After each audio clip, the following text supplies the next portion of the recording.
Halo Sobat Autodream.com. Oke, sekarang balik lagi di segmennya Mimpinya Anak Otomotif bersama Ko Jason dari CVT Indonesia. Benar sekali Bang Jeffrey. Ya. Halo Bang. Nah, Ya, ini di belakang gua ada MG4 EV punyanya Ko Jason yang kebetulan sudah dipakai berapa lama? udah setahun genap nih. Udah genap Bulan 1 Juli nih tahun. 1 tahun, benar. Nah, ngomong-ngomong, Iya. emang bener MG4 EV ini jadi mimpi lu yang akhirnya tercapai lu beli mobil ini. Ya lah Bang. Dulu waktu kecil aja nggak tahu bakal ada MG4 EV. Gimana mau jadi mobil impian? Iya, bener juga sih. Ini lebih ke bukan impian kali Bang ya. Apa lebih tuh? ke realistis. Lebih ke Realistis, realistis, guys. jadi ya. Sekarang yang akan gue tanyain, Ya. apa sih keluh kesahnya Ko Jason selama menggunakan MG4 EV, ya terutama mobil listrik ya, Ya. dalam penggunaan jangka waktu 1 tahun. Bener nggak sih, lu pengeluaran lu lebih efisien dibandingkan lu pakai mobil bermesin bahan bakar? Gue udah rasain langsung Bang. Dulu kan emang sebelumnya kan pastinya pakai mobil bensin ya awalnya kan Yeah. ya, dulu. Terus akhirnya kenapa beralih ke sini karena memang concern utamanya ada cost. Kos ya? Iya, setelah dengar dari orang-orang yang awalnya pakai mobil listrik duluan, dan benar terbukti, saya buktikan sendiri gitu, gue coba pakai mobil listrik. Sebenarnya sebelum ini udah pakai Wuling REV. Oh, sebenarnya sempat pakai Wuling Wuling REV REV dulu? pernah ada. Jadi pernah. mobil listrik pertama itu sebenarnya REV? Benar sekali, Oh, karena memang oke. pada saat itu pengen coba nih peralihan elektrifikasi itu seperti apa sih ekosistem mobil-mobil listrik gitu ya. Makanya awal dari situ, pas udah nyobain jauh juga ya secara cost ya, secara Jauh ya? operasional. Karena kan memang mobilitasnya cukup tinggi nih Bang. Kita kan misalnya kesana kemari lah, terus belum kita syuting kayak gini kan Iya, Bang. iya. Alhasil jauh lebih hemat deh. Tapi ngomong-ngomong repotin nggak Iya. sih? Satu misalnya, Apa tuh? harus Iya. memiliki rumah dengan Iya. daya listrik mungkin minimal harus 3.000 ya? Benar, 3.000, ya kan? 3.300, 3.000 atau 3.300, iya. karena kan belum proses instalasinya, terus nantinya kalau mati lampu seperti apa kan, ya, dan ketika lu melakukan perjalanan jauh tuh, gimana kiat-kiat lu untuk menjawab rasa khawatir itu gitu loh. Oke, yang pertama soal daya tadi ya Bang ya. Iya. Jujur sempet naikin sih dayanya. Daya listriknya listrik di jadi rumah. 7.000-an kalau nggak salah enaknya, dari 3.000-an jadi 7.000-an sekarang.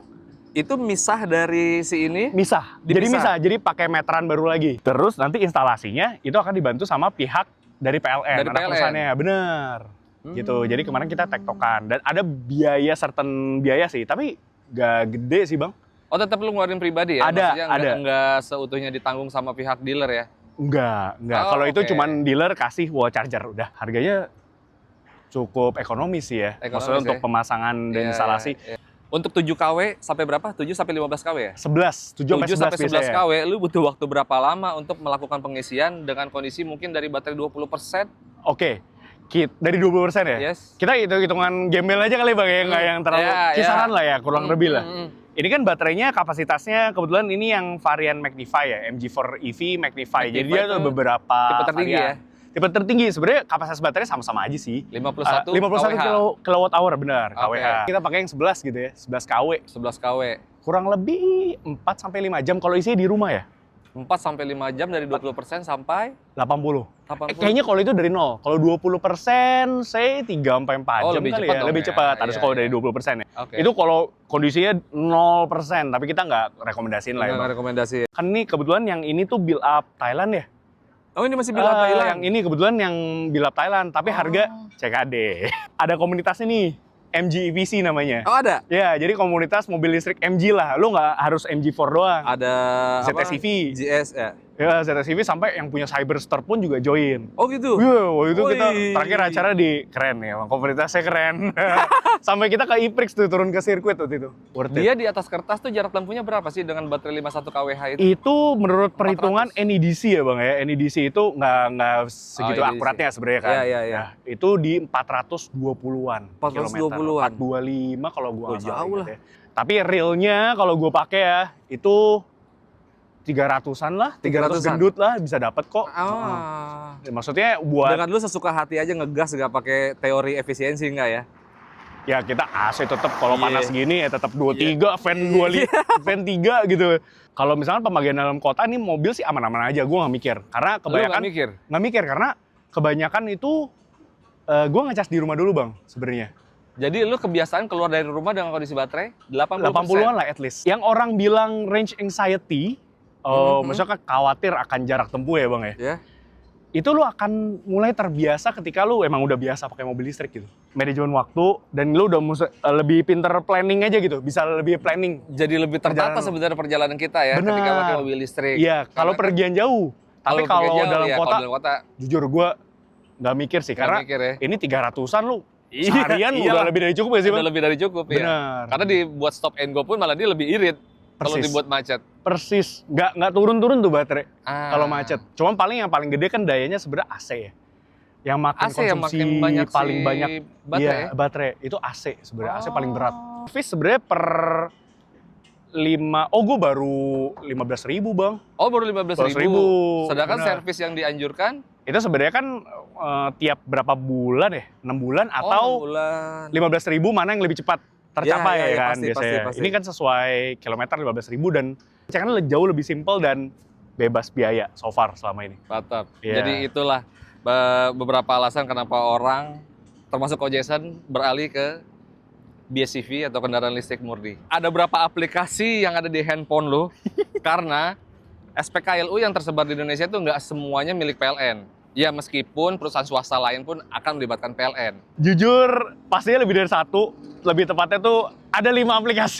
5 aplikasi. 5 aplikasi termasuk punya PLN-nya sendiri, PLN Mobile kan. Mobil. Empatnya itu swasta. Wah, anjing, Swasta. banyak ya. Dan sebenarnya nggak kepake semua sih Bang, cuman pas kebetulan pas di situ dan yang ada Iya, operatornya itu Iya, mau nggak mau lo harus download harus kan? download, iya. Coba sebenarnya yang bolak-balik sering gua pakai itu cuma 2 aplikasi doang. PLN PLN sama satu lagi ada swasta. Ini menerima daya maksimal untuk diisi fast charging berapa?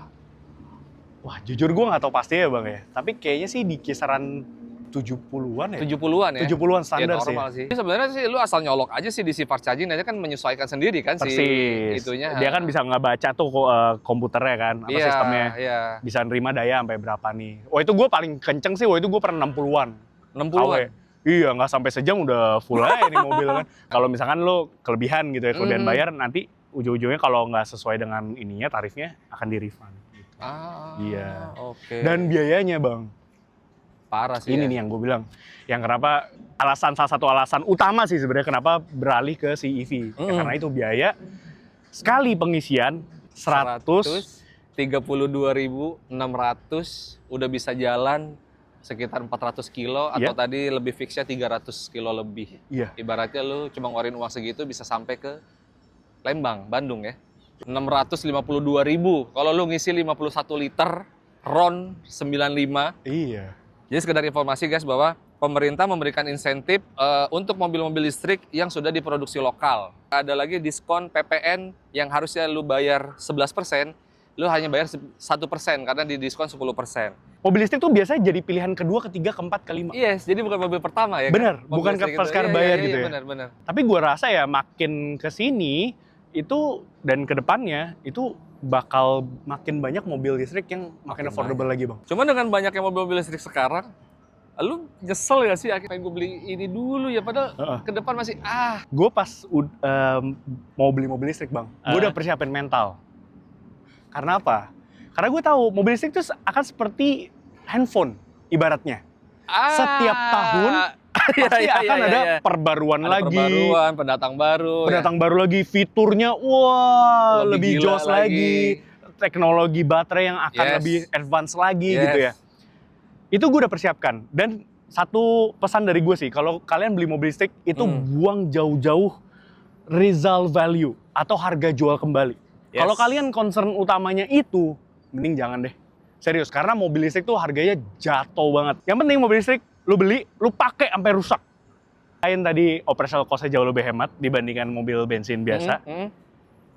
Plat biru ini Oh iya, sakti bos, sakti. Lu gak usah beli mobil bekas yang plat nomornya ganjil, yang satu genap. Ini udah selesai. Penghematannya di situ juga kan bang? Iya. Beli Alphard sampai 2. Yes. Satu platnya ganjil, satu platnya Ya satu genap. Nah ini nggak usah, lu bisa lebur jadi satu mobil listrik yang proper gitu ya. Udah bebas KG. Beres. Bebas KG bang, satu. Heeh. 2, pajak. Oh, iya, PKB bener, tahunannya. Pajak berapa nih? Harga 300 sampai 400 juta lah ya. Benar waktu itu belinya. Normalnya mobil dengan harga segitu, let's say kita taruh Honda HR-V. Persis. Honda HR-V dengan mesin 1500 cc itu di angka 2 jutaan, 3 juta ya. 3 juta. Bisa 4 juta sekarang. Iya, Bang. 3 juta 4 4 jutaan juta, ya. bener. 3 juta, 4 juta. Ini? Ini, Bos. 300 ribuan saja. Wah, mati lo. 300 ribu. Dan 300 sekarang bahkan ada penurunan lagi. Wah, itu subsidi apa ya, Bang? Jadi 140 ribuan kalau nggak salah. 140 sampai ribuan. 150 ribu. Ya karena semuanya nol semua kan. Nol semua, PPNBM nol. Sekarang jadi 150 ribu per tahun. Itu rata buat semua mobil listrik yang gue tahu ya. Jadi yang lu bayar tuh cuman SPDLKJ-nya itu yang apa sumbangan wajib dana kecelakaan itu kali ya sama administrasi STNK kali ya. Iya, bener. PKB-nya nol. PKB-nya nol ya benar. Jadi yang lu bayar tuh cuman sekitar 100 ribuan doang. Itulah keuntungan yang dialami oleh Ko Jason selama menggunakan mobil listrik dalam jangka waktu 1 tahun. Wah, Iya, gokil. Jadi intinya mobil impian lu apa kok? Puji Tuhan, alhamdulillah Bang. Wah, itu kesampaian juga mobil impian. Oh serius? Setelah Civic Turbo, gue sempat punya Civic Type R. Oh serius? Lu Iya. pertama kan? Yang pertama kali yang dijual di Indonesia ini kan? Persis, yang masuk resmi ya. Yang masuk Iya, resmi sama ke HPM, Indonesia. ya, Bener. ya. 2000 cc turbo, transmisi 300 manual, 6 horsepower, percepatan, ya. 400 Newton meter, Wah, 6 percepatan manual. Gue emang suka banget manual sebenarnya Bang. ya iyalah. Oh, itu gue jual, Iya. untung malah, karena kan itu mobil YTTA ya, lagi ya, yang tahu-tahu aja. Yang tahu-tahu aja. Mobil hobi, Mobil hobi. kepuasan itu Bang. Yang, Yes. maksudnya gue bersyukur banget punya kesempatan buat bisa punya salah satu mobil impian. Jadi Mantep. begitu aja ngobrol-ngobrol singkat kita soal mimpi dari Jason dari CVT Indonesia. Mantap. Ternyata bukan MG4 EV, ternyata Honda Civic Type R. Gila. Honda loyalis. Thank you Bang ya. Thank you.